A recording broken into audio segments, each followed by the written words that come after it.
Hey, everybody. It's Kristin. And Jenny.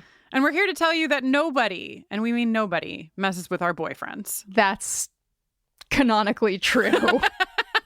We're going on tour. What are we doing, Jenny? Where are we going? The Nobody Messes With My Boyfriend tour is stopping in New York on October 18th, Philadelphia on October 19th, and Burlington, Vermont for the first time ever on October 29th. We are doing live tapings of, in order, What's My Line Part 1, What's My Line Part 2, and Ted. Everyone's favorite episode, Ted. I'm so excited to talk about Ted in front of a live audience. I cannot even begin to express it. It's going to be great.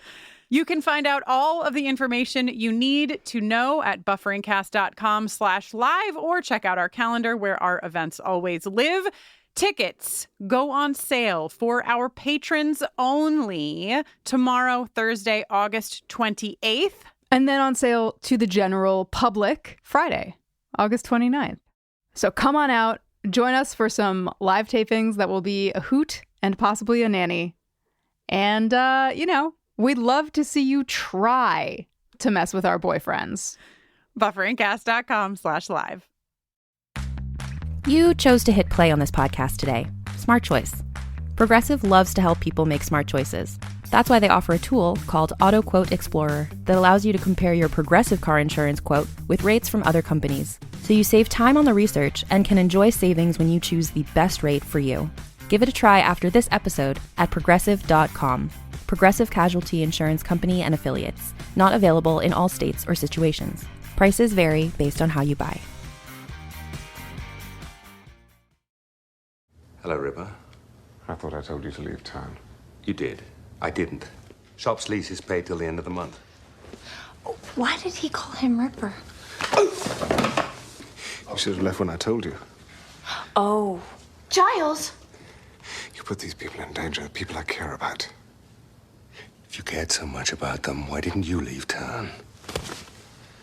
You've been having the dreams, I know. I have. We both know what's coming. What dreams? What is going on here? Tell her, Ripper. Giles.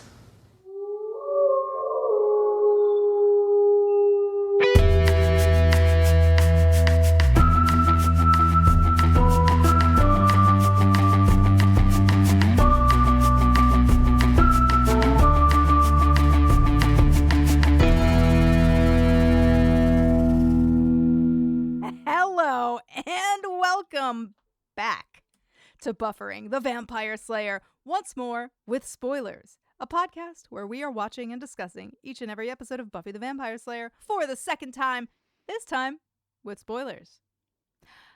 Kristin, I actually kind of like you. I just like myself a whole lot more. I'm Jenny Owen Youngs. You know what? I actually kind of like you. I'll take it. I'll take it. And listen, if you aren't with me 110%, then you should get the hell out of my podcast. That's what I say. I am Kristin Russo, and today we are discussing Season 2, Episode 8, The Dark Age. The Dark Age was written by Dean Batali and Rob Desautels and directed by Bruce Seth Green, no relation. It originally aired on November 10th, 1997, just 12 days before I turned sweet 16. Wow. Come on over to the dark side, Jenny. Do you think that's about when you came over to the dark side? Like turning 16, or you were already there? The dark side being the gay side? Oh, no, but sure. No, I was already on the gay side. You're already on the gay side. I meant just like, doing things, sneaking out of the house, being bad. Oh, I think I was sneaking out of the house before that as well. Yeah. I was definitely also on the dark side before I turned 16. So parents, Look out. Look out. Watch out. This is the one where, according to IMDb, Giles' past comes back to haunt him. As a demon, he and Ethan Rayne, summoned in their wild youth, seeks them out in Sunnydale. Kristin, Jenny? that's always so hard to find a segue to tell you that into every generation, a spoiler warning is born. We alone wield the strength and skill to discuss things from any of the following sources. All 7 seasons of Buffy the Vampire Slayer, plus the canonical Dark Horse comics, plus Angel the TV series and any related canonical comics, plus pretty much anything else like sort of Buffy related. Like we might talk about the sort of non-canonical Faith Lahane diary novel. Wow. Just which adding things is to the stack. Go ask Malice. Uh-huh. What Jenny is trying to say is we can talk about whatever we want.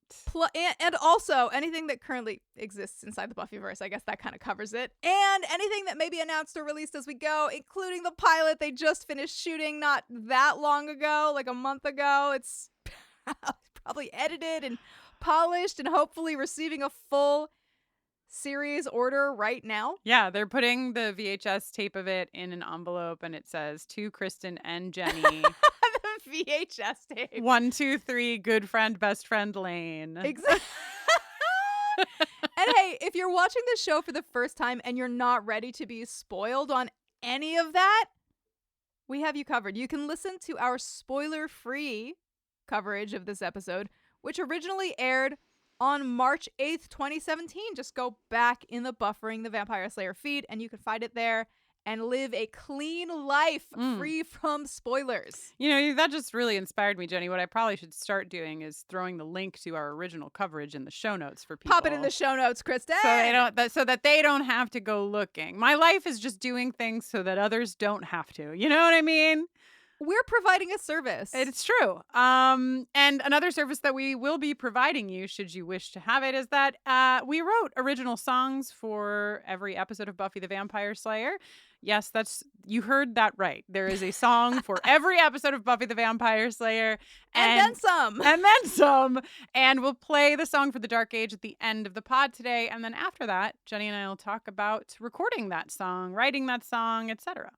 Kristen, I just got back from a short tour, Mm-hmm. and I met many listeners of the pod. Oh, or saw best. them again for another time. The best part of doing anything out in the wild is hanging out with our folks. It was so delightful. Each person warmer and kinder than the last. I just can't even get over that this is a part of my musical life and a part of our pod life. People are just so kind and amazing.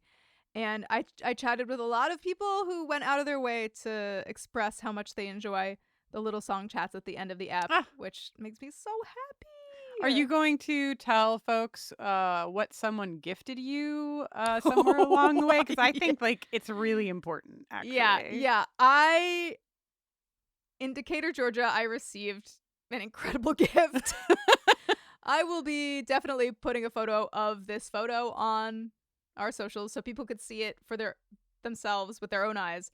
But someone brought me a signed photograph of Mark Blucas. It's like a promo photo from the Buffy time, so it's Mark and Sarah. And he wrote, "To my favorite hunkologist." Absolutely epic.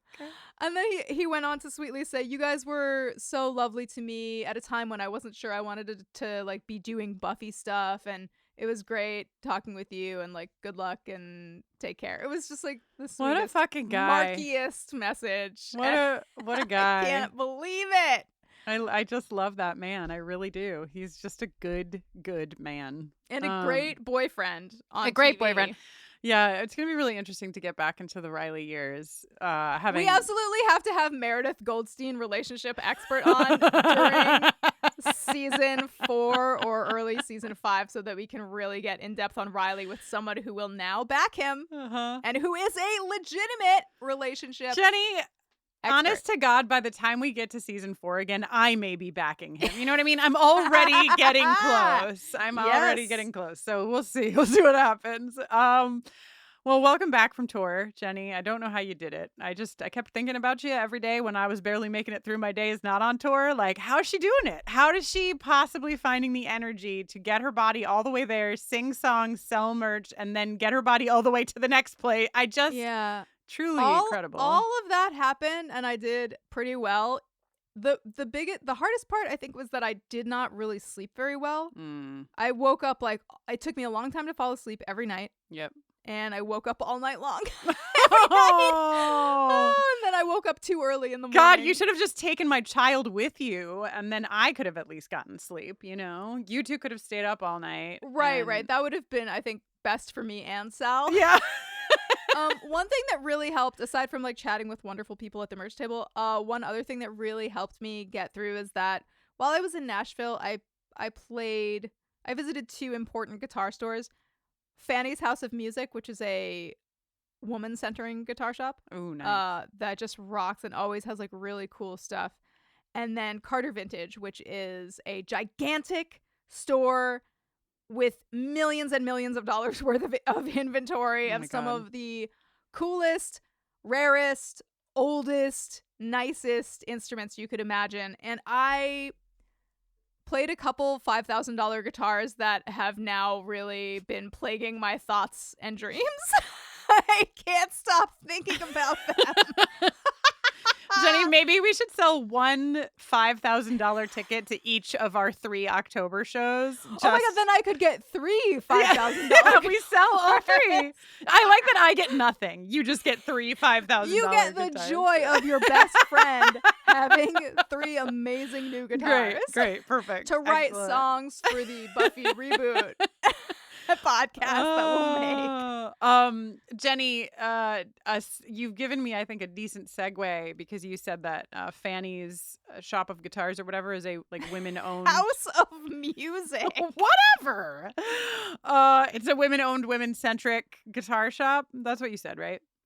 I said it, and I said it confidently, and I think I'm right, but what if I'm wrong? Named after the all-female band Fanny, our mission is to provide a musical instrument store that is comfortable for all, especially women, children, and beginners. And they have like pictures of only female musicians all over the store. Like it's just like girl bands and musical artists, and of course if you are a business in Nashville, you have to have a signed photograph of Taylor Swift prominently placed. Otherwise, the Taylor police will come shut you down.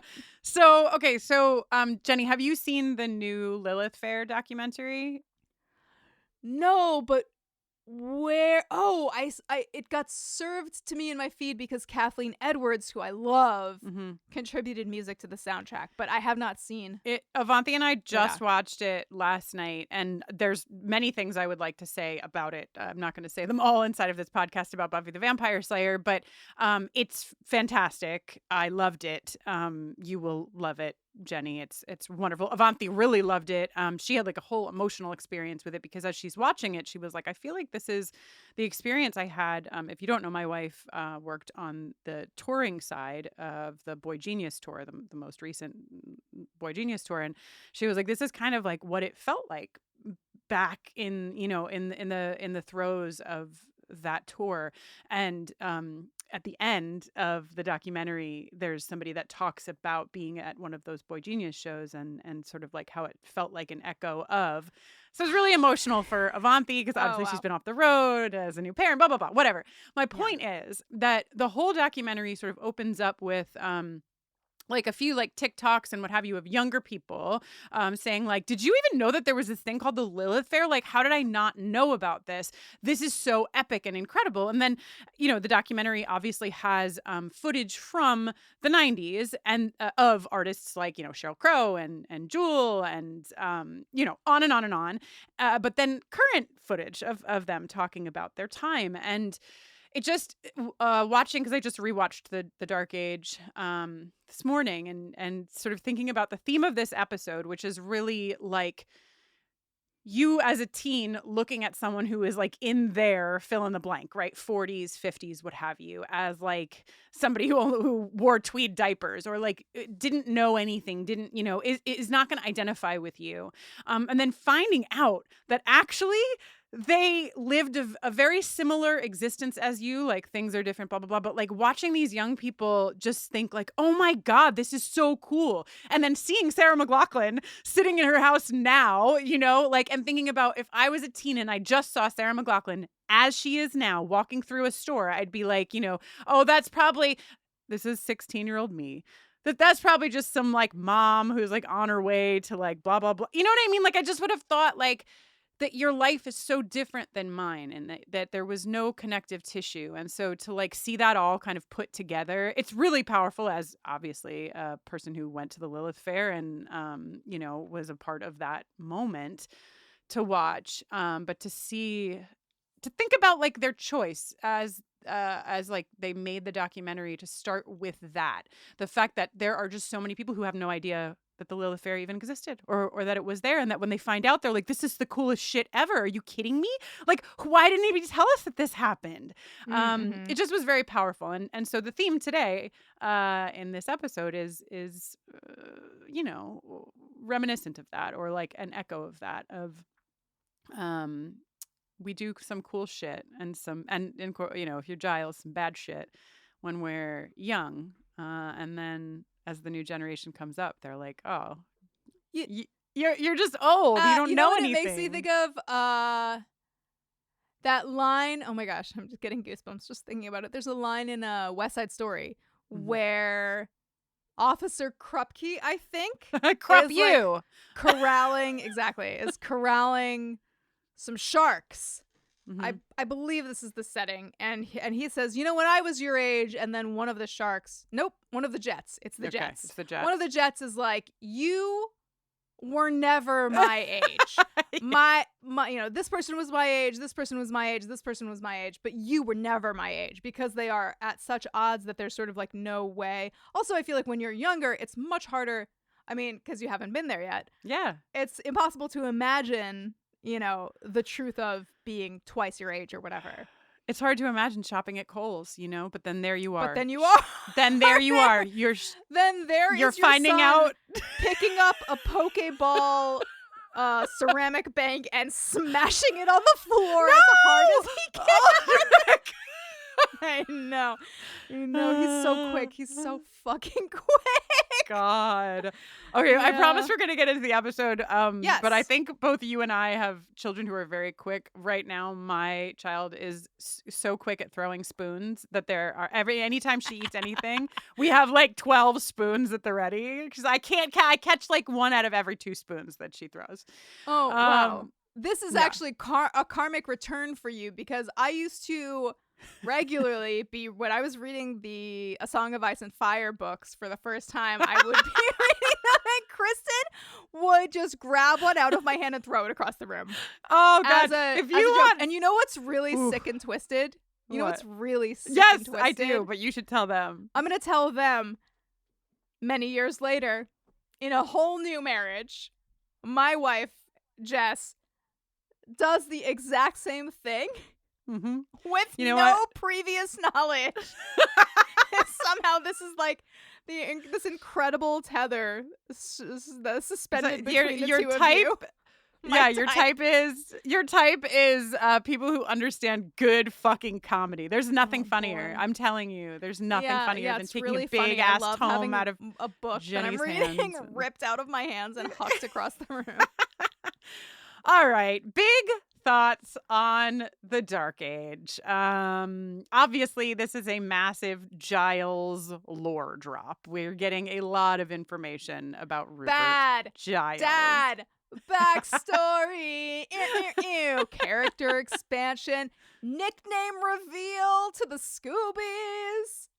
Right. So we know that Giles, like the at-home viewer knows that Giles has this name Ripper. We also know that there's some kind of connection between Ethan Rayne and Giles. And I think it's important to remember that if you're watching this as a first-time viewer, you actually do not know if Giles is good or bad. I mean, you know, you want to believe based on how he looked at the camera at the end of Halloween. Could go either way. And up to this point, Giles has been the teacher, the source of knowledge, the guide, the grown-up. Here, we see the playing field leveled. He's vulnerable. He has to reveal things to Buffy that he's ashamed of. And she's able to help him. Family dynamic intensifies. Hell yeah. He even has, like, supernatural dreams, just like Buffy. Jenny, the supernatural dreams. So I wound up a little making the sausage here for everybody. We've changed our format a little bit. We're trying to loosen things up since we're full of spoilers now, and we've already done beat by beat, and it's hard to change a format. And so we recorded the Dark Age, and we did not like what happened, so we came back to it. We're doing it a second time. So all that to say, I've watched this episode like 4 times at this point.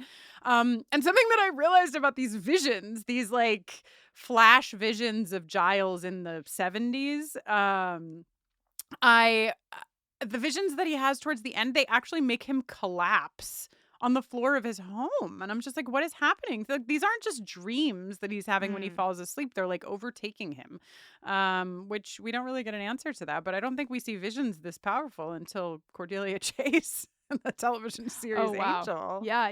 I mean, Doyle, of course, R.I.P. But yes. R.I.P. Doyle. Do you like this episode? Yeah. Yeah, it's a good one. Yeah, I mean, there's, as we keep saying, like, even the least good episodes of Buffy are still better than most episodes of most shows. Yeah, that's true. That's true. And we're getting so much important, juicy stuff here. Yeah. There were a lot of places where I was like, the dialogue feels like not quite as like snappy or like hip as maybe it does in some other episodes around this time. Well, and you really mark yourself as somebody who would be able to label that by saying things like snappy and hip. That's actually how I know that you would know if it was snappy and hip. No, it's just not. All right, so the cold open. Yes. We get some information here. Well, we get some mystery here, actually. We see Philip, who has arrived to the Sunnydale campus from England. From jolly old England, hello. because he needs to let Giles know that Eyghon is back. Doesn't it see? Okay, first of all, a phone call? Question mark? Yes, a phone call! Exclamation point. Much more of a pressing question in the same sort of channel. Diedre's rotting ass corpse. Diedre the zombie. Did Diedre board a plane and follow Philip here, or is a situation where it's like alphabetical? It's like Diedre and then Ethan is next, so she had to go to California. She couldn't go right to Philip. Right, but then she ran into Philip and she was like, "While I'm here, I guess like this is fine." Right. But, like this woman. And that is a generous way of describing her at this particular time in her decomposition. Yep. Got on a plane. It is. TSA is not yet a thing, so it was less of a process to get on a plane. It is interesting because, I mean, they could have just had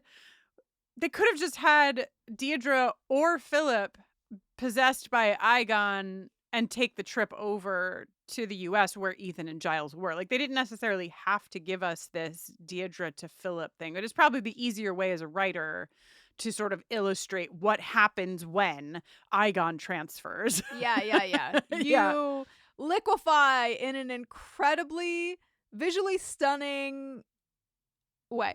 That does not at all look like 1997 CGI.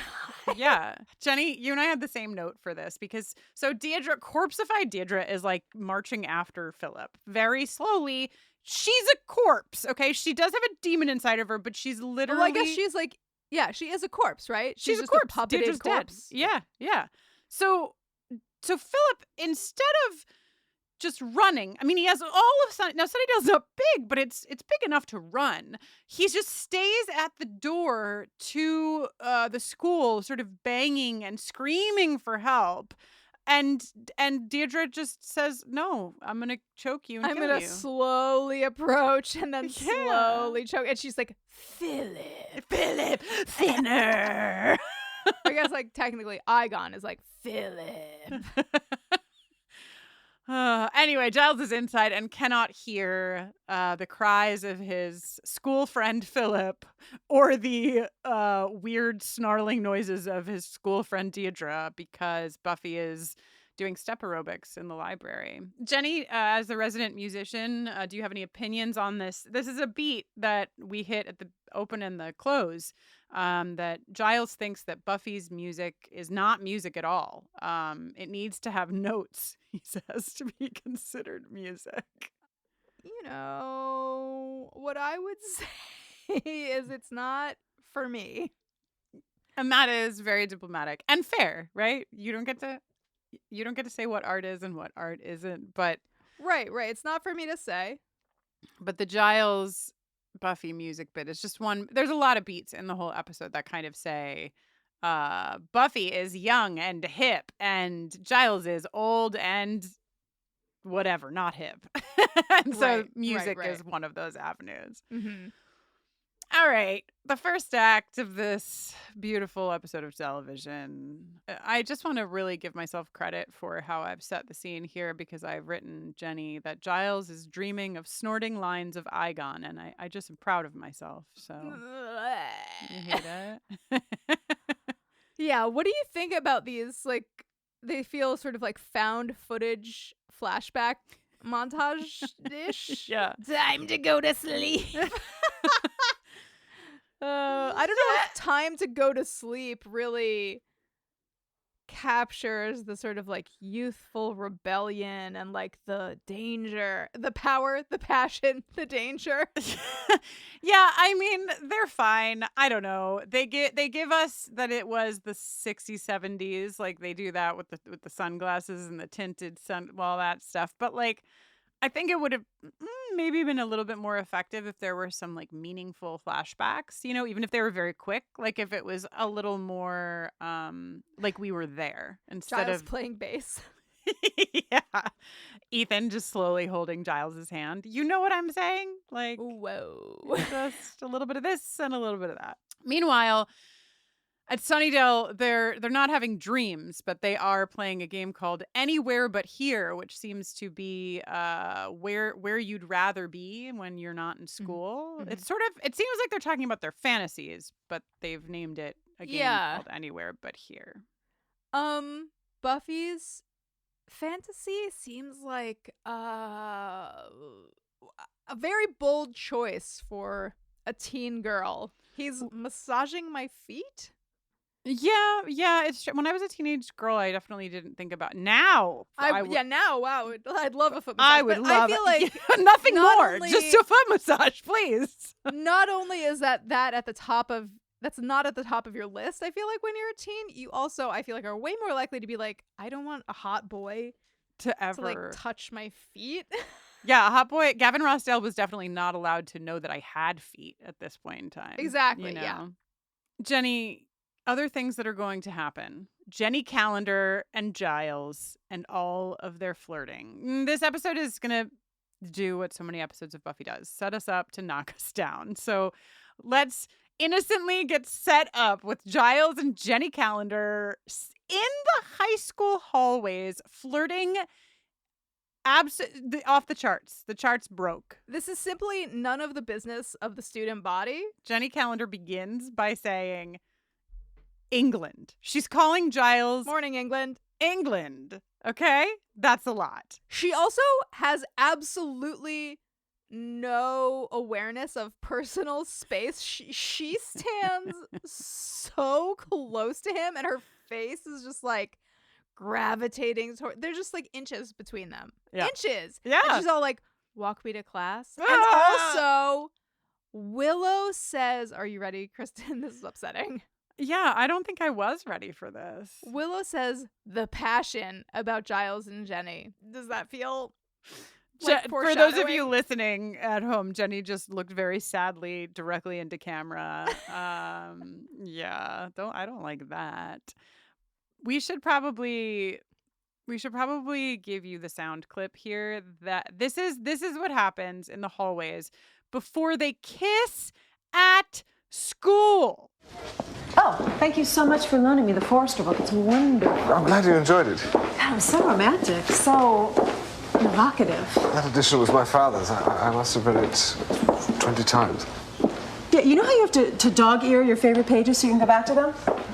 What? Well, I mean, I practically had to fold back every single page.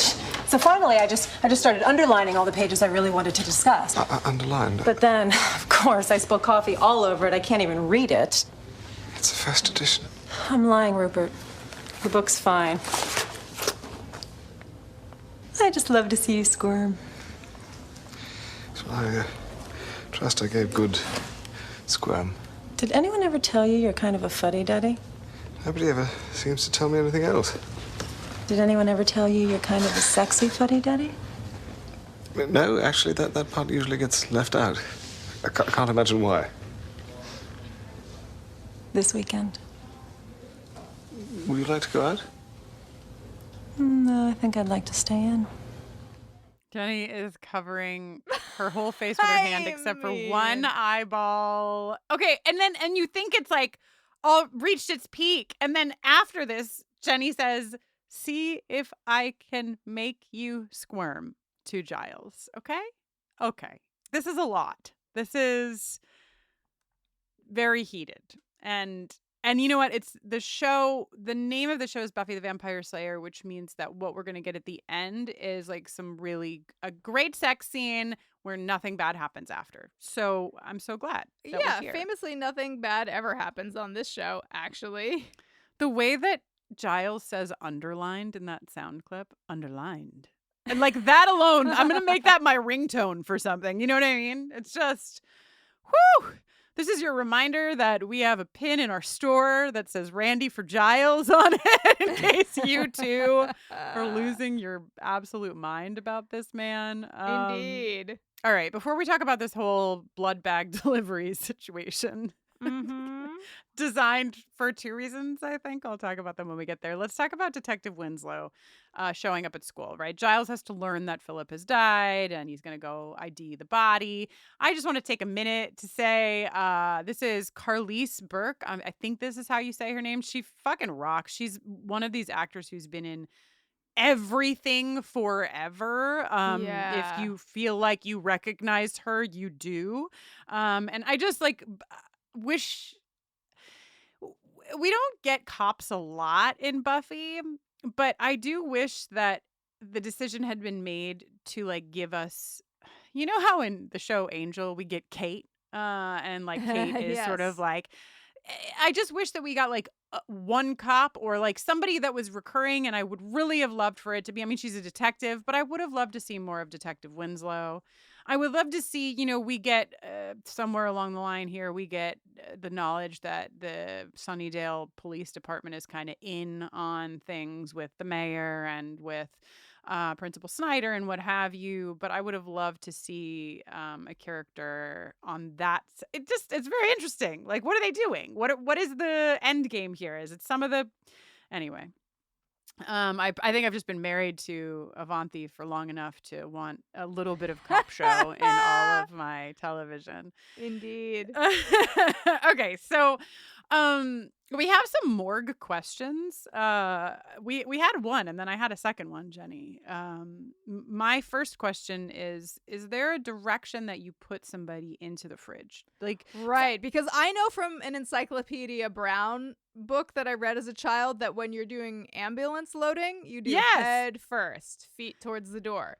I just feel like I have a lot of memories of Scully standing over the head of somebody that's been pulled out of the fridge and the head being on the outside, the first you'd thing. think that would be the first thing, because that's the thing you maybe are going to need to see the most if you're, although if the toe tag, right, if in fact what we see in this episode is accurate, if somebody is checking every morgue slot, right, so that's the other question, every like hour to 3 hours as though it were a gas station bathroom, like, yep, it's clean, yep, he's here, then the toe tag is going to make more sense to have towards the end.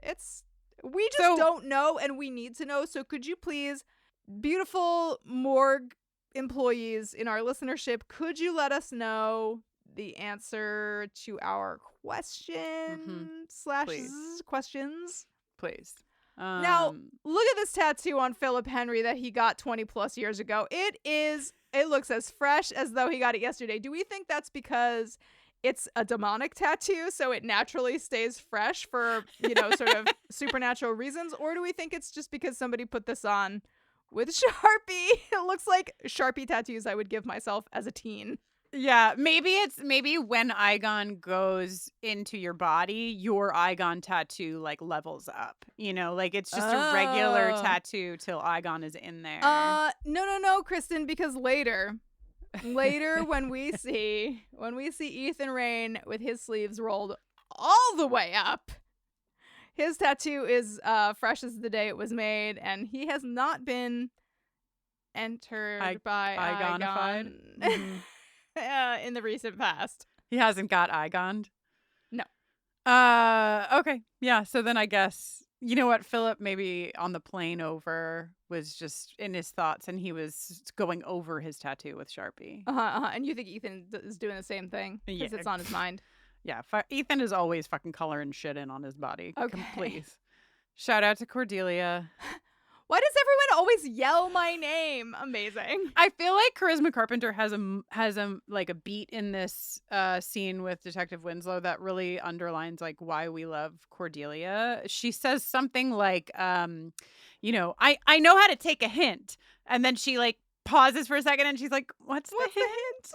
And it's really great fucking delivery. I've said this already, but like when you read, like the script for the new Buffy may be fantastic, but it's going to take all of these other ingredients to get it to where we want it to be. You know, that line on the page is not going to give what Charisma is giving to it in the delivery, and that can be said for every friggin' actor in this show. Today's episode is brought to you by OneSkin. I've been using OneSkin facial moisturizer for over a year now, and there are so many things that I love about it. It's super lightweight, so my skin feels incredibly clean throughout the day. I use the same cream in the morning and at night, and I've noticed that my skin looks and feels better than it ever did, even when I was doing multi-step skincare processes. OneSkin's products deliver hydration, barrier support, and powerful longevity benefits in all of their products. Their moisturizers target wrinkles, crepiness, and loss of elasticity. The results have been validated by 5 different clinical studies. They've got over 10,000 5-star reviews. They're certified safe for sensitive skin. And my favorite part, OneSkin is founded by an all-woman team of longevity scientists with PhDs in stem cell biology. Basically, this company was founded by a bunch of Scullys. OneSkin is changing how we age by focusing on skin and scalp health at the cellular level. Powered by their patented OS1 peptide, every formula is designed to keep skin healthier, stronger, and more resilient over time. For a limited time, try OneSkin with 15% off using code BUFFERING at oneskin.co. That's 15% off oneskin.co with code BUFFERING. After you purchase, they'll ask you where you heard about them. Please support our show and tell them that we sent you. To me, fall always feels like sort of re-entering Earth's atmosphere after a long, lazy time away floating through space/summer. Between the hustle and bustle of back to school, people's routines getting busier, the days getting shorter, finding time to cook can be tough. That's why I love Factor. Their chef-prepped, dietitian-approved meals make it easy to stay on track and enjoy something comforting and delicious, no matter how hectic your season gets. With Factor, you can choose from a wider selection of weekly meal options, including premium seafood choices like salmon and shrimp at no extra cost. You can also support your wellness goals with even more GLP-1 friendly meals and new Mediterranean diet options packed with protein and good-for-you fats. From more choices to better nutrition, what's not to love? That's why 97% of customers say that Factor helped them live a healthier life. As somebody who's always scrambling to find a way to fit more hours into the day, I love having Factor meals in my fridge because I know I can make something satisfying quickly, feel nourished, and get back to creating. Eat smart at factormeals.com/buffering50 off and use code buffering50 off to get 50% off your first box plus free breakfast for 1 year. That's code buffering50OFF at factormeals.com for 50% off your first box plus free breakfast for 1 year. Get delicious, ready-to-eat meals delivered with Factor. Offer only valid for new Factor customers with code and qualifying auto-renewing subscription purchase. Okay. Giles learns that Diedre has also died, right? Like he's tracing it back. He's got his little list of names that he's crossing out. The worst to-do list of all time. I know. I also like that it's like 5 people and he's like, I better write this down. Yeah. I'd like to give a shout out to Giles being hot just in general. We should probably play the Giles jingle. Oh, yeah. Giles, hot dad. When you were younger, you were real bad. But now you're older, you've got glasses that help you watch over us. Thank you, Giles.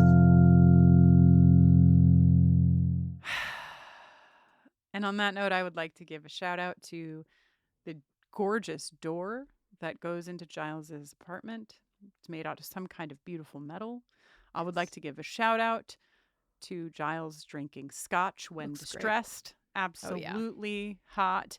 And, my final note is shout out to Giles being at his hottest when he is distressed behind a gorgeous metal door drinking his scotch. Hard to argue with any of those points, Kristin. Yeah.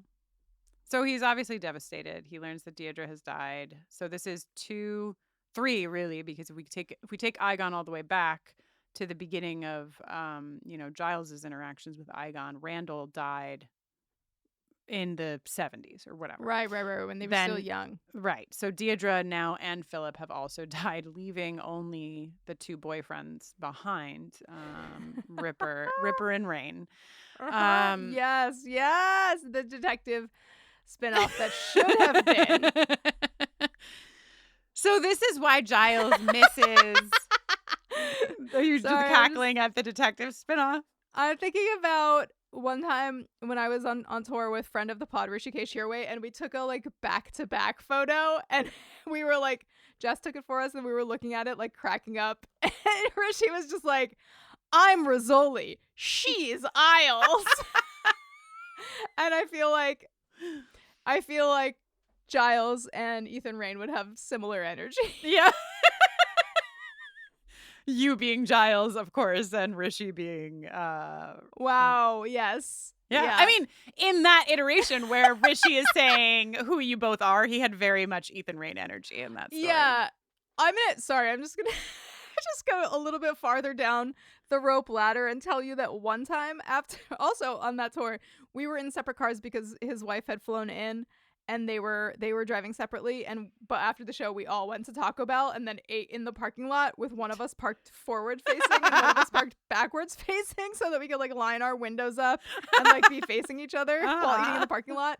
Great. And then we were about to leave and we were all starting our cars and getting our seatbelts buckled or whatever, and somebody made a Fast and Furious joke and Rishi just looked us dead in the eye and was like, I'm Letty, and rolled up his window and drove away.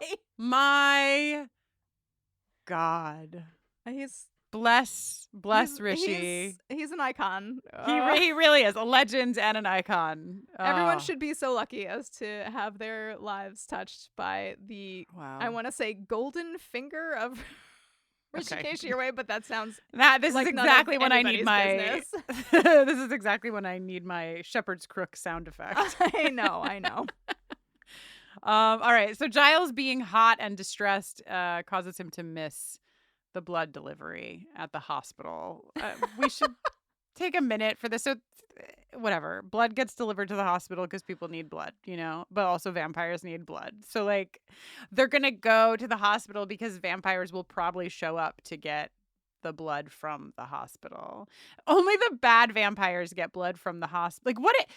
So if you're a really bad vampire, you kill people. But if you're a medium bad vampire, you get the blood from the hospital because then the patients don't get it. But if you're a good vampire, you go to the butcher. That's the chain. Yeah. And I'm going to guess that pig's blood has sort of a barnyard gaminess to it. Wow. To all of our pig listeners, I am so sorry. There's nothing wrong with it. I just feel like it's different. It has a different flavor profile. Taste. So you probably have to get used to it if you're used to drinking human blood. The thing about this delivery setup that really stuck out to me is that fake vampire doctors receive the delivery, that delivery vehicle drives away, and then just sitting right behind the delivery vehicle is a convertible full of vampires that turn their lights on and then pull up 6 feet to get the cooler of blood. So why are vampires always driving convertibles? Y'all can't even fucking use them. It's definitely a self-hatred thing. God damn it. Looking at you, Angel. Yeah. Angel is there to intercept, to actually help. He's it's delivery day. Everybody knows about this. But, and so, is that part of his, do-gooder self? He really was just there because he was gonna, be no, vampires. Yeah, this is his good deed for Tuesdays. Okay, Tuesday. Oh God. The only other thing I want to say about this blood delivery hospital situation is that Buffy has a very different look. I think it's the closest that she gets to Buffy the Vampire Slayer, Christy Swanson. Obviously Prophecy Girl is like a nod to that, but in this scene, she's like big scrunchy, ponytail back, black leather, white t-shirt. She's even wearing like athletic pants and sneakers, which I don't know why she ever stopped doing that, but she looks amazing. But it really, like, when I was watching it, I was like, wow, you never see her looking like this. It's really sort of a nod, I think, to Buffy 1.0. Far more practical, way more movement clothing than Buffy usually wears. Oh God. All right, so Giles isn't there. Time for Buffy to find out what's going on with Dad. She swings by his place and he is a mess. His tie loose, his face unshaven, his manner curt. I like how he just goes to I had a question about this. So first of all, it's definitely still like close to when she's seen him last. So I love how quick he can go to unshaven. Like he's just. Well, I think your beard hair starts growing faster the more stressed you are. The more stressed you are. That seems accurate. Yeah. But the other thing that I wanted to ask is Giles says something like, as he's shutting the door, because he doesn't want Buffy to come in, even at this juncture. He's shutting the door and he's like, I'll talk to you on Monday at school. And I was like, wait, is this like standard like, are we slaying Monday through Friday and then we get weekends? Like what happens on Saturdays and Sundays? Well, it would probably raise some alarms with Joyce if Buffy was talking to the school librarian and or meeting up with him. But it's not like Evil takes a break on the weekends. True. Or does it? No, I don't think. I don't think Evil. I think Evil's idea of a weekend is more evil. Probably. But so I want to know what's going on there. Like, is she just talking? Maybe she has her weekend assignments, or maybe it's probably most likely that he's just sort of like, this is his boundary. He's like, right. I'm not going to have to see you until Monday, so that's when we will reconvene.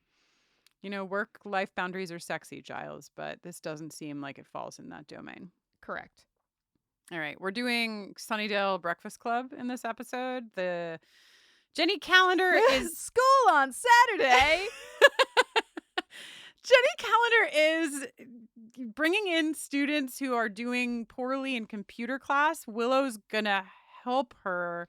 And the only two students who meet that criteria are Xander and Cordelia. So that's pretty convenient for the show. It is. It's convenient, but I also thought like this is the way you do it though. Like to answer my own question of like what do they do on weekends? Like why didn't they just have some fake study group that was, that gave them an excuse to not only be in the school building after hours together, but also like a weekend, there are groups that use the school on the weekend. So like if they just had sort of like mocked up something like that, then they could have gotten a place to be like sort of not under the magnifying glass, and B, we as the viewer would get empty high school pretty easily, which probably would make an easier shooting situation. So I don't know. I mean, it's already, I don't know if you know this, Jenny, but the show's been done for quite a while. Oh. But, I have questions still. Yeah, now that we're in the computer lab again, I can't stop myself from envisioning one floppy disk from falling between the desk and the filing cabinet. That floppy disk doesn't even exist yet. Okay. However, there are a bunch of CDs simply tacked to the bulletin board as decoration. Who did I once know who kept all their CDs out of their cases in a fish tank? Because they were like, what do you mean in a fish tank? Like in just a raw CD, loosey-goosey? in their fish's fish tank, like standing up as like, I don't know, decoration, I guess. Oh, so they were no longer using them to listen to No, they would take them out, dry them off, and play them because they were like, the water doesn't do anything to them, so I just keep them in there. Jenny, what? No, I wish I could remember who the heck it was. This sounds like some like absolutely wacky character from a movie. Like, I can't believe you knew somebody in real life that would pull a CD out of a fish tank with water in it, dry it off, and then put it in the CD player. I don't know what You to tell should you. have stayed friends with whoever that It was. takes all kinds. I might still be friends with him. I just can't remember who it is. Wow, please try to remember. Oh, God. I'm going to be doing some research, asking all of your friends from SUNY Purchase if they remember who this person was. Okay. Oh, Jenny, you had a lot of thoughts about the morgue scene with Philip, because Philip is now, he's come back to life. And this is where we see the guy going and checking on all of his bodies. And Yeah. one's empty. Philip stuffs this fucking guy into the fridge for no reason? Question mark. He gets clothes from somewhere. Yeah, I think he stuffs him in there just so that he doesn't, so that person cannot try to stop him from leaving. Do you think he's getting his own clothes back? They're very big on him. I don't know about these clothes, but what I really do know is that I have a hard time suspending my disbelief for zombie Philip buttoning up his shirt. That's a lot of fine motor, you know what I mean? But you know what's incredible, Jenny, is that I'm pretty sure that there's only one button buttoned. Oh, really? And I would pay admission for the scene where zombie Philip is trying to get that one button through the buttonhole. Give it to me, please. The other thing that I was really shocked to discover popping up in my head was, is Philip like hot when he's a zombie? I with a love and respect to this actor, I don't think that he's like hot, but like when he's a zombie, he has something that he doesn't have as a living man. There's like some kind of like, it's not for me, but like there's a certain appeal that I can observe neutrally as a gay woman with no interest in men, living or dead. No offense. I mean, obviously, I am the resident hunkologist of the podcast, but I wouldn't say that Philip is a hunk, not even zombie Philip. But I just feel like he gains something. You know, the post-life life is not for everyone, but Philip. It suits Philip? I think it suits him. I don't know exactly what I'm trying to say. The one thing I'm trying to say is like, it's not for me. It's okay. That's the lady is protesting. I know, I'm too protesting much. a lot. Yeah. Someone at daycare called me their dada. Someone at Aldrich School called me dada. Were you like, fuck yeah? Yeah. I was like, run the flag up the flagpole. I don't know what flag. I don't have a flagpole, but it just made me feel like I won. And therefore, yes. All right. Who cares about Philip, really? Because Ethan Rayne is here. So Buffy has shown up to school to tell Jenny Calendar Giles is not doing well, right? Giles is not okay. I think he was drinking Willow tea. You mean tea, right? Willow before this didn't even think about Giles having a house. Which I love. Yeah. But then, of course, who else is at school on a Saturday? Ethan fucking Rayne. This man, Jenny, he, first of all, he pushes over a bookshelf. What was he there to do? To snoop around. Just snoop? Like, does he know? He already knows when he's gotten here that there's a trouble afoot, that Eyghon is around, right? I guess. Or is he just always tiptoeing around various locations where Giles might be? He's having the dreams. Oh, he's also having the dreams. Okay. Right? He's having the dreams. Yes. Yeah. Okay. His tattoo is also twinging. So he runs away from Buffy. Like, when I picture the scene, I picture him like running on his tiptoes and being like, "Oh no, don't catch me." Of course she catches him immediately. And this is where we see Buffy learn that, oh, Giles knows Ethan. They know each other. She does not. They had an entire. I don't know if you saw the episode called Halloween. But they had this whole fucking episode, and Giles did not tell his Slayer that he has a past with Ethan Rayne, who had the costume shop that turned Giles. For shame. Yeah, it just seems like a great oversight. Why wouldn't you tell her? Why wouldn't you share? I guess because he he's doesn't. so ashamed. He Yeah. like doesn't. He really, really is. His shame is making him falter at his responsibility, and It's not true. great. It's so true. So Buffy calls him and is like, "I got this guy here. He says he's your ex-boyfriend." She actually says, "What's the mark of Eyghon?" And Giles is like, "What the fuck? Like you're with Ethan, like you're not safe. You have to get away from there." And Philip chooses this perfect timing to be like, "Wah!" I've never seen anyone bust through a window at a more perfect time. Yeah, than and Philip honestly, does. the stiff competition in this show. Yeah. Ethan hides behind Buffy when Philip enters, tries to escape, runs past Xander, but Cordelia fucking sticks her leg out and trips him, points to Cordy. Giles arrives, and we began with this sound clip, right? This is, "Hello, Ripper. I thought I told you to leave town. You did. I didn't." Wow. This is a my boyfriend and my ex scene. We have Giles here with Jenny and Ethan. Oh, Wow. how awkward. Whoa, How awkward. Yes. You know, I'm going to tell you what, Jenny Calendar is the kind of girl who would be super into having them both. You know what I'm saying? Like, she would be down. She would be down. I think morally, she wouldn't be able to get over the moral hump of Ethan's whole thing. Sure. I'm just saying, you know. If she definitely has a knew- real why not both vibe. Yeah, exactly. So we won't get that, but I've given it to you as a gift. You can take that home with you. It's a what do you call it? A party bag? What do you call it? A goodie bag that you take home after the party?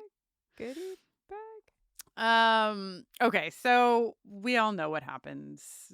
Philip is in the library cage, the very convenient library cage where all sorts of demons and werewolves can be locked up. He is gooed. He turns into blue goo, and Jenny passes out. Yeah, he like bangs the door into her as he's busting out. She's knocked unconscious. He crumbles to the ground and liquefies and touches her hand. We see like the telltale twitch. Great hand acting.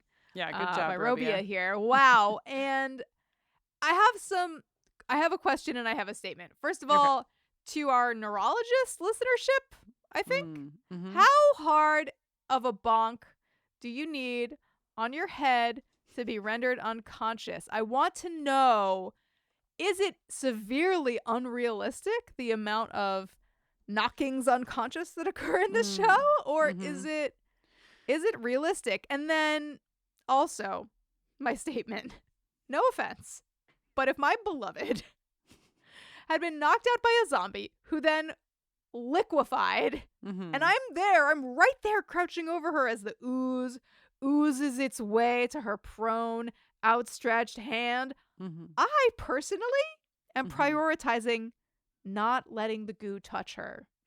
You know, that's interesting, Jenny, because I'm not your beloved. Oh but my I God. I once was, and there was this time where there was a bear that was chasing us. Yeah, and I was leading you to safety, and You were were just running away, refusing to follow. So I'm not I knew sure the best way out of where we were. Well, maybe Giles has his own personal narrative of he was just making sure that Jenny was following him away from the goo.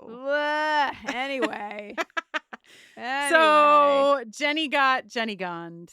Jenny Calendar got Eyghoned, and we get this like really cool reveal where she's like hugging him and looking toward camera, and we get the little Eyghon eyes to show us that she has been Eyghoned. And you know, we'll get the lore on this. We could probably just talk about it right here, which is that Eyghon can possess you if you are dead, but also if you're unconscious. So when Giles,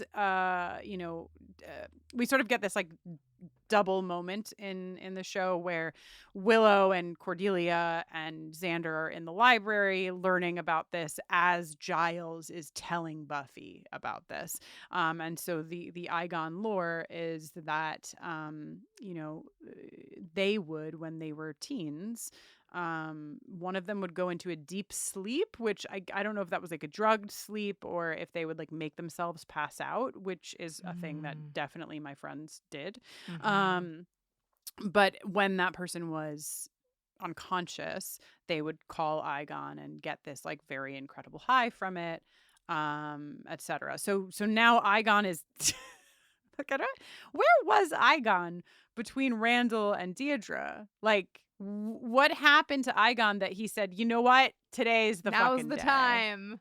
Like, was Eyghon just sort of like, you know, when you get in a mood where you just really need a to-do list where you can like check it off, like you feel like you did that thing. Like, was that Eyghon was going through like a difficult time, felt a little lost, and was like, you know what, I'm gonna make a list. And I'm going to just cross every item off that list. And then I'm going to feel better about myself. Look, you do whatever you have to do to get there, I think, right? Sure. Yeah. If you've shopped online, it's extremely likely that you've bought from a business powered by Shopify. You know that purple Shop Pay button you see at checkout? The one that makes the process from, I think I'm ready to buy, to, I can't wait till it gets here, so incredibly easy? That's Shopify. And there's a reason so many businesses sell with it, because Shopify makes it easy to start and run your business. Shopify is the commerce platform behind 10% of all e-commerce in the US, from household names like Mattel and Gymshark to brands just getting started. It gives you a leg up from the very beginning, with hundreds of beautiful, ready-to-go templates to express your brand style, so you don't have to spend time coding a website. Shopify allows you to tackle all the important tasks in one place, from inventory to payments to analytics and more. Plus, they have built-in marketing and email tools to help find and keep new customers, so you can easily spread your brand's word. And did I mention that iconic purple Shop Pay button that's used by millions of businesses around the world? It's the reason why Shopify has the best converting checkout on the planet. Your customers already know it, love it, and actually use it. If you want to see less carts being abandoned, it's time for you to head over to Shopify. Sign up for your $1 per month trial and start selling today at shopify.com/realm. Go to shopify.com/realm. Shopify.com/realm. I'm always looking for ways to show my cat how much I love her. And with Fancy Feast gems, I can pamper her whenever I want with a savory gravy on top of a gourmet mousse pâté. The pyramid shape makes serving simple, so all I have to do is peel and plate to make mealtime feel extra fancy. And with 2 entrees in every pack, it's easy to turn every day into the extraordinary. Fancy Feast gems. I want to talk about, so I did just say that like the Scoobies are in the library, they're doing research. And the reason that this happens, and I feel like this is a big point, I've already gotten mad at Giles, but I'm probably going to get mad at him a couple more times before the podcast is over today. Because we have this like, again, this confrontation after the whole like Philip and the goo and the whatever, where Giles is like, actually, Buffy, this is none of your business. This is private. This is not your battle. And as your watcher, I'm telling you unequivocally to stay out of it. This is unsafe. Like, I don't care about your feelings anymore, Giles. Like, you are the person. Your very job is to help Buffy understand how to draw boundaries that don't make her personal life and her mission to keep the world safe blur. And here you are doing it at a level that I'm going to suggest Buffy never does.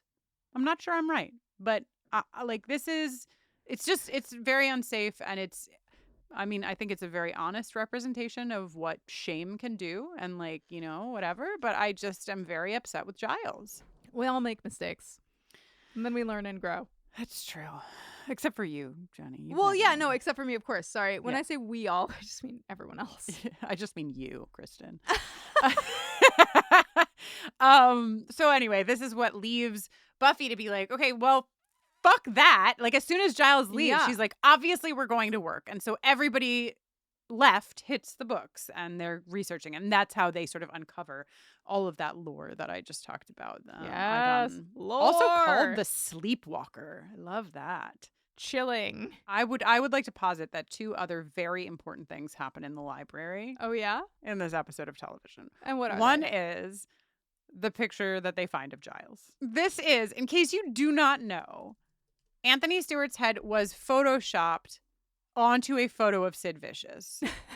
This is you know what, I'll do the work for you. There's a post on Reddit that has them side by side. You can see them, and it's done pretty well. I mean, this is photoshopping in like what year are we in? 97? But not bad. Some good blending happening here. Yeah. But we get this ripper photo. Enhance, and let me have this at a resolution where I can put that on a t-shirt. I love, too, the detail that this photo has been ripped. Like, the corner of it has been ripped off, but then taped back on. Yeah. The mark of this is old. The other important thing that I believe happens in the library is that Willow, once again, like Willow has had a couple of episodes now where she is not taking any shit. And honestly, anytime that Willow has a moment like that, I'm probably going to put it in the podcast. Oh, yeah. We love to see it. Xander and, they're looking for ways to defeat the demon and what have you. And of course, Xander and Cordelia are like fighting because they're always going to fight until they kiss, etc. Willow loses it. Hey! We don't have time for this. Our friends are in trouble. Now we have to put our heads together and get them out of it. And if you 2 aren't with me 110%, then get the hell out of my library. We're sorry. We'll be good. Just, We'll be good. we'll be good. And you know what? I would say the same. All right, let's talk about everybody's favorite part of this episode, which is Jenny Calendar possessed by Eyghon trying to seduce Giles. I don't like it. I don't either. I don't like it. Let me remind you about the beautiful setup at the top of the episode where they're flirting and it's so lovely. We love it. We love that. It's so we love great. when no one's possessed by a demon pre-coitus. Seriously. So obviously this is not great. Giles has the foresight because he's only saying like, hey, I'm attracted to you, but like now is not the time. I would be taking advantage of you, because he knows that like it was probably pretty traumatic to get like knocked the fuck out at the library. Like not really a time when you want to just go and have sex with somebody right after. Like maybe they need a beat even if they're not sure if they do.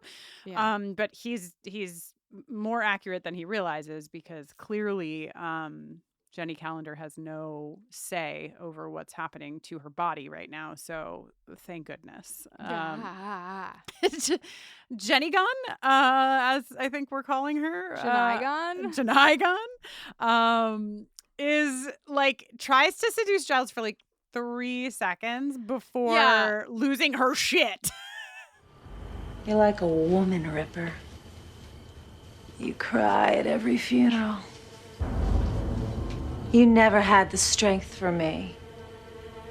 You don't deserve me. But guess what? You've got me. Under your skin. When you look up the opposite of sexy in the dictionary, I think you're going to get that. What do you think it takes for Eyghon's true voice, if that is Eyghon's true voice, to like sort of come out of the human host? Is it like deployed intentionally for sort of like the drama, or is it like I'm my emotions are heightened and now I'm like the angrier, like you Hulk out, Eyghon hulks out.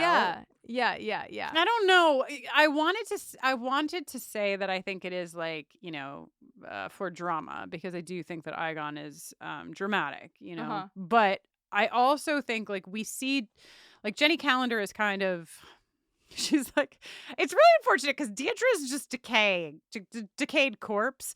Jenny Calendar is like decaying, or like her skin is sort of like getting different and her face is getting different. Like she's becoming more of the demon. Obviously the difference between Diedre and Jenny Calendar is that Jenny Calendar was alive and just passed out, whereas Diedre was a corpse. And so was Philip. So I mean, obviously to simply manifest your demon voice on under your skin is clearly drama. I do wonder if, like, overall, Eyghon just becomes more in control as time elapses, you know? Like, Yeah. because at first you would not have known that I mean, Giles literally didn't know that Eyghon was in Jenny. Yeah. Small note. Uh-huh. As fucking so to add to the a tally to the it's just for the drama column, Jenny Gone throws herself through the window at Giles to leave. Amazing. There's a door right there, girl. Because Buffy shows up. She's like, I'm out of here. And Angel told me the best way to exit is through pane glass. The thing that I wanted to say to you, Jenny, is that the last thing that Jenny Calendar / Jen Eyghon says before throwing herself through the window is be seeing you, which is also how Ethan Rayne signed off his. So you think Ethan got that from Eyghon? Yeah, I haven't really done the math to figure it out. It's just like, what is it? Did they all say be seeing you? And is Eyghon just like playing with Giles that much more because that was their like? Oh my gosh! Wait, do you think it's Eyghon's catchphrase because his name is Eyghon and he's like be seeing you with my Eyghon?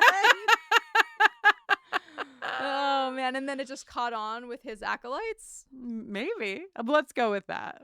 The seriousness. Oh no. So yeah, so like we talked about, obviously we already talked about the fact that like the Scoobies are learning about Eyghon as Buffy is learning from Giles. Yeah. And this is like the sad stuff and the real stuff. Like one of the first things that happens in this beat is that Buffy comes in and Giles says, I'm sorry.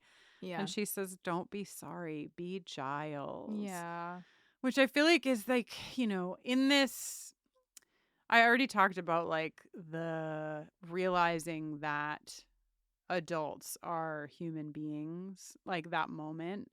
And I talked about it in like a fun, you know, aspect. Like, oh, you used to be like, you did this cool thing, like the Lilith Fair or whatever. But there's also this painful edge of it where like, you start to realize as you grow up that the adults around you are just as easily like turned upside down as you are. Yeah. And that like, what does that mean, right? Like if your whole reality as a young person is that like, okay, but adults like are here, right? They're here to take care of me. They're here to guide me. They're here to teach me. Then that moment that you have, which kind of is like probably the definition of adolescence, right? Of like, wait, if they don't know, that means nobody knows. And what does that mean? Like maybe now you can be more connected to the adults in your life, but it's also like a really scary and emotional moment. And Buffy is really moving through that with Giles. Oh, I love the moment, the little tiny choice that Tony Head makes when he's describing what they would get up to, when he like sort of like laughs euphorically but also lamentingly as he says it was an extraordinary high. Yeah, it's like nostalgia. It's like you can see the nostalgia in his delivery. Like, yeah, it's like he says that, but he's also saying like, oh, we were such stupid kids. But it was so fun, you know, like it was like, you can't, even the stupidest shit that you did as a kid, you can't take out of the equation that it was fun, you know? Yeah. And then, oh no, I don't know how to stop it without killing Jenny. Oh no. Buffy is like gonna take care of this because Giles is a fucking mess. Like he's a mess. He's like, I'm gonna go. And she's like, you're literally not. You can barely stand up. Mm-hmm. So she goes, okay, big question to take us out of our feelings. Does Ethan live at the costume shop? Where does Ethan live? I think he's sleeping in the back, yeah. Sleeping like underneath like a big cloak from the costume bin. For sure. He's like Chevy Chase in Christmas Vacation, just sort of like staying warm with all of the costume pieces. Why would you ever in 1 million years turn your back on Ethan Rayne? This just isn't something Buffy would do, I feel. You know, I almost buy it because I think that Ethan Ethan has really presented himself and kind of is this like silly villain, you know? Mm-hmm. He's hidden behind her. And I think that in her mind, like she's gone there to basically protect him from the thing that he's running from. Mm-hmm. So like I think she's just like cataloged him as little weenie. Right. And so she doesn't think that, like, because why, like, in her mind at this point, like, how would it serve him to knock her out? She's so much stronger than him, and she's there to, like, protect him. But also, yeah, never turn your back on Ethan Rayne, unless you're Giles. Sorry. I'm so sorry. Okay, so Ethan his whole plan, God, this fucking bitch, his whole plan is to burn his own Eyghon tattoo off of his arm, which, like, why didn't you do that sooner anyway? Yeah, why didn't you do that sooner? And then why didn't Giles do it? And, you know? Like, yeah. And to ask the question once again, what has Eyghon been doing? He's just been at, like, the demon bar having drinks this whole time. But he's going to tattoo Buffy. Also, he could tattoo Buffy anywhere. Love that he decides that she's going to have a neck tattoo. Oh, God. But, of course, as the tattooing is... I think he actually gets nearly the whole tattoo done. Does he finish? Yeah, he finishes it because he's burning his own off. So it's the deal has been done. And up rolls Jen Eyghon in this... Dude, this shot... Oh, tall to short. The elongated shadow silhouette situation. It's very cool. I think it's green, all green around. Yeah, it. yeah. Woof, Yeah. woof. It's very cool. It's like right on the edge too. Like it almost could have been cheesy, but it's fucking cool. Meanwhile, in the library, they've figured it out, right? Willow has figured it out. Of course, it's Willow. We don't know what she's figured out. They do this really great. Like we see them in the library. Willow's like, I have the plan, and then they leave, and we as the viewer don't know what the plan is until it's in motion. We're having the same experience that like Giles and Buffy are having. So Willow's grand plan, which does work, is that since Angel already has a demon inside of him, then when Eyghon, if he chokes Jenny, like he's going to kill Jenny, Eyghon will be like, oh no, my host is about to die, must leap. Yeah, my living host, because when you're inside of a dead body, I guess you could just do a lot less. Right. And so then I'm going to go to the nearest dead person or unconscious person, but of course Angel is dead. I mean, honestly, great job, Willow. Really, really great thinking. And so then Eyghon will jump into Angel, and then Angel's demon will battle Eyghon inside of Angel, rendering his face wibbly wobbly as they rage together. Yeah, and you know what? Sometimes to make good television, you got to swing and hit and swing and miss all in the same episode. The beautiful silhouette of Jen Eyghon, a hit. The wibble wobble of Angel's face, a miss. You know what? But it's something. It communicates something. It does. Yeah, and luckily, thank God, the vampire demon is stronger than Eyghon. The hell math there is vampire demon greater than Eyghon demon. Hell math. Okay, wibble wobble. We had fun with our wibble wobble, and now we have to get sad again. Yeah, we have to go back to not having fun. I'm so sorry to say. Jenny Calendar is fucked up from having her body used as a puppet by Eyghon for the majority of this episode, and like we went all the way around from this beautiful flirtation, kissing in the hallways of the school, by the way, not allowed. Bold move. Students can't do it. Adults can't do it. To a place where she can't even be touched by him without recoiling. Which is like sad in and of itself. But when I know, and I'm sure that if you are, watching the series for the 3rd, 5th, 20th time, it's like there's a ticking clock. And that there's only so much time to go before we get to passion. And so to see them like so close to this place of just joy and hotness and love for each other, and to see Jenny Calendar like so fucked up by this experience and recoiling from Giles's touch while knowing that there's only like a few episodes left is just especially heartbreaking. This show is so messed up. It really is. And like the last episode that we did was Lie to Me. And it's, to me, like the ending of these episodes feel like they go together. Mm-hmm. Because like Lie to Me ends with Giles and Buffy, and they're, you watched the episode and probably listened to our coverage. They're having a conversation and Buffy is like, just tell me that it's all going to be okay. Yeah. And this conversation just feels like an extension of that. And it is how the episode ends. I don't think she'll ever really forgive me. Maybe she shouldn't. Maybe you should. I never wanted you to see that side of me. I'm not gonna lie to you. It was scary. I'm so used to you being the grown-up, and then I find out that you're a person. Well, most grown-ups are. I would have thought. Some are even short-sighted, foolish people. So, after all this time, we finally find out that we do have something in common.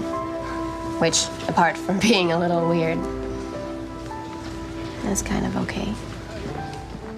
Oh. One might say that in a very small handful of shows that give us what it is to grow up, Buffy is one of, if not the tops, like this is it. Every little beat that like we have is kind of captured in this universal way. Or these are like these are like universal experiences that are captured inside of Buffy's experience. And Giles's experience, really, like the vulnerability of being an adult who is like having to really be honest and really kind of come clean about your own shortcomings with someone who is younger and who looks up to you. That's its own thing. Oh man. The episode what's really coming forward for me is this is the first time I'm watching this show as a parent. Yeah, me too. You know what I mean? Me too. Oh, come on. Oh no. Jenny, at least the dog didn't die. There wasn't even a dog to be killed. In the original script, Demon Jenny Calendar killed a doggy. Let us give thanks that got cut. Honestly, like Jenny Calendar was messed up just from the experience she had, let alone having to reconcile killing a dog. Yeah, no thank you. So we did it, I think. We talked about an episode. We are, trying our hand at loosening up the format. Maybe we got a little tighter this week. I don't know. Are we doing okay? Nobody knows. I'm having fun. And that's what counts. That is what I care about. Because I feel like if we're having fun, then things will be good. Yeah, I agree with you. Just spending time with my good friend, Kristin Russo. And I with my best friend, Jenny Owen Youngs. And the next time we're recording an episode, it's going to be live on stage at the Bell House, a stage that we have been on so many times. Playing music, recording podcasts, getting married. Yeah, unfortunately, it wasn't available for our divorce, but, maybe next time. You know how people renew their vows? Maybe we can renew our divorce. Oh my gosh, what a great idea. Well, until that time, why don't you let everyone at home know who you are? Yeah, well, I'm Jenny Owen Youngs. Listen, what if I told you that when I'm not watching Buffy, I'm like making songs and occasionally playing them live places? Yeah, that's right. I, Jenny Owen Youngs, musician, am going on tour again in December. I just went on tour, but I'm going Honestly, again. Stop it. I have to go again. If you're in Elkton, Maryland, Freehold, New Jersey, New Hope, Pennsylvania, Providence, Rhode Island, or Woodstock, New York, Kristin, come see me. I'm going to be playing some co-headline shows with the amazing Lily Hyatt. These shows are going to be so fun and awesome. So you can find tickets and info at jennyowenyoungs.com/tour. And you can always give me a shout on socials at Jenny Owen Youngs. Jenny would like you to believe that she's inviting me to her show, but actually she just wants to stay here. I want you at my show and I want to sleep at your house. Both things can be true. That is true. That's true. I want to see Sal. Sal will be here. If only your show was early enough, Sal would get to see her first concert. I need to capture that coveted toddler market for my live performances. I am Kristin Russo, and when I'm not talking to my best friend Jenny Owen Youngs about Buffy the Vampire Slayer, I'm often working with and for LGBTQ plus communities. I just had a call the other day with the workplace scheduling an event, and I was like, we're working to schedule something in February or March. We love a non-pride event show of support from a workplace. Gay people only exist in June. Everyone knows this, Kristin. Anyway, you can learn more about the work that I do at KristinNoeline.com. That's KristinNoeline. Use that to also follow me on socials, where I am very quiet. Can barely stand to go on there. Buffering the Vampire Slayer is on socials, though, at BufferingCast. And you can always email us at hello@bufferingcast.com. Please support our work on Patreon. We are slowly making video content available. And if you had this on video, you would see that Jenny, when she did her sort of receiving applause gesture, knocked her own microphone nearly across the screen. It's often been said about me, she is beauty, she is grace. Oh, patreon.com/bufferingcast for that and a lot of other fun stuff over there. Kristin, the other day at a show, I was just yapping on stage, as I often do between songs, and I wish I could remember what it was that I said. I said some stupid thing that sounded kind of like a saying that I had just made up or something, and then I just said Jenny 316. Which I feel like I should just start saying after all Jennyisms. Yeah, perfect. This episode was produced by Kristin Russo, Jenny Owen Youngs, and LaToya Ferguson, with help from our consultant Mackenzie McDade. It was edited by the one and only, my good friend, Kristin Russo. If you support us on Patreon, hopefully I won't have to edit the episodes anymore. You know what I mean? And after we howl out, we're going to play the song for the Dark Age, and then after the song plays, we're going to talk about it. Until next time, woo!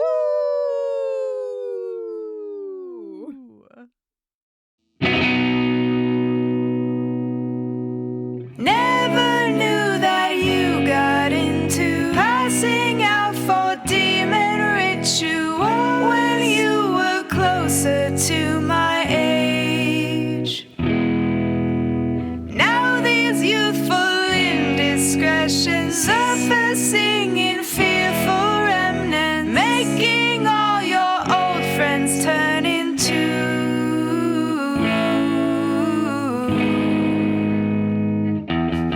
blue goo. That's how the demon spreads. Blue goo. If you're unconscious or dead, blue goo. Stay away from that blue goo. Even Rayne seems like the kind of nemesis who's a backbiter. Can't believe you used to be good friends. Jenny Calendar, you love her, which is gross 'cause you're adults, but no one wanted her to fall into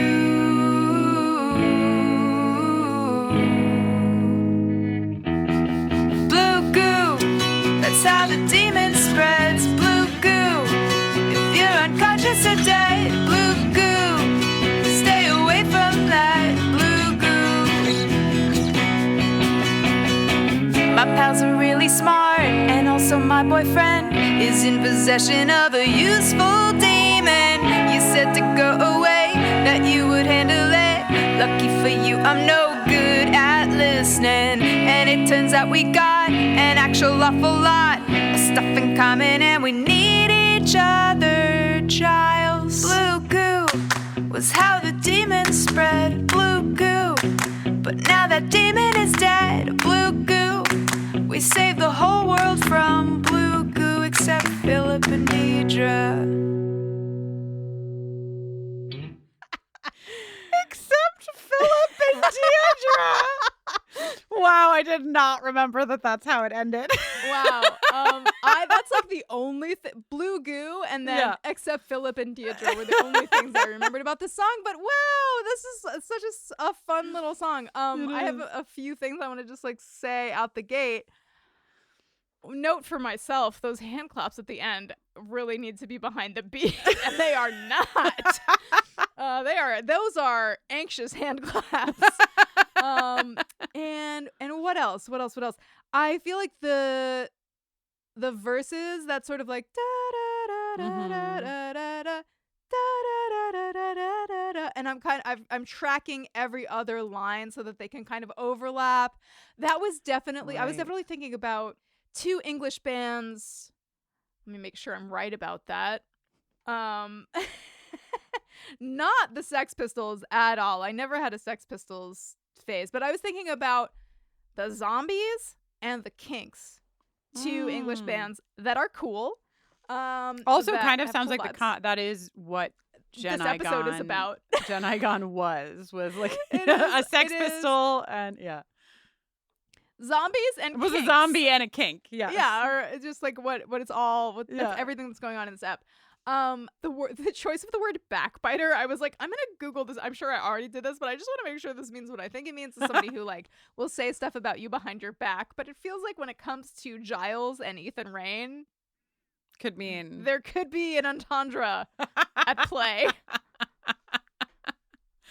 This is such a fun one. And this is like, I would say there are like 3 or 4 songs that our listeners with kids are always like, my kid loves no this doubt. song. A Great Big Snake, blue goo, bad eggs. For sure. I think Halloween gets tossed into that bin as well. I can see that. So when we release the Buffering for Kids album. Oh, that'll be fun. Yeah, these will be the hits that you hear. This is fun though. This is like the layering and the clapping, like and this is also, now I start to picture the videos that are going to go along with the songs that the Incredible Addie is making. Yeah. And this is back to like the Welcome to the Hellmouth kind of beat where, you're just going to be able to like pull straight clips from the show to line up with the lyrics in a way that's going to be so satisfying. Oh yeah, that'll be fun. Yay, I love this song. Hooray. Good job, Jenny. Oh, thanks.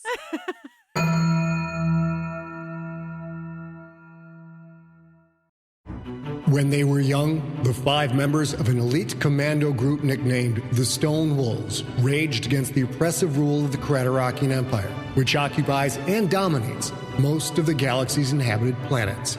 The Wolves fought for freedom, but they failed, leaving countless corpses in their wake. Defeated and disillusioned, they hung up their guns and went their separate ways, all hoping to find some small bit of peace amidst a universe thick with violence and oppression. 4 decades after their heyday, they each try to stay alive and eke out a living. But a friend from the past won't let them move on, and neither will their bitterest enemy. The Stone Wolves is Season 11 of the Galactic Football League science fiction series by author Scott Sigler. Enjoy it as a standalone story, or listen to the entire GFL series beginning with Season 1, The Rookie. Search for Scott Sigler, Sigler, wherever you get your podcasts. Hi there, Fred Greenhalgh here, director of audio dramas like DC High Volume Batman and Star Trek Con. However, my one true love remains all things spooky, and I'm excited to say there's a new season of my horror podcast, Undertow. This season is called Familiar Haunts, standalone horror tales that reveal how the past is never truly gone, and humanity may be the most ruthless monster of them all. Here's a sample from the first episode about a man who returns to the house he grew up in after receiving a creepy voicemail from his mother. Let's hear it, shall we? Mike, help me. I'm not alone in here. I'm not alone. She's walking. She's walking toward me. Hear the rest by listening to Familiar Haunts, available on Undertow. Subscribe to Undertow wherever you get your podcasts, such as the app you're listening to me right now. In addition to the weekly releases of Familiar Haunts, we have 11 previous seasons with everything from werewolf tales to underwater monsters and creepy reincarnated twins. So get your spooky fix by subscribing to Undertow.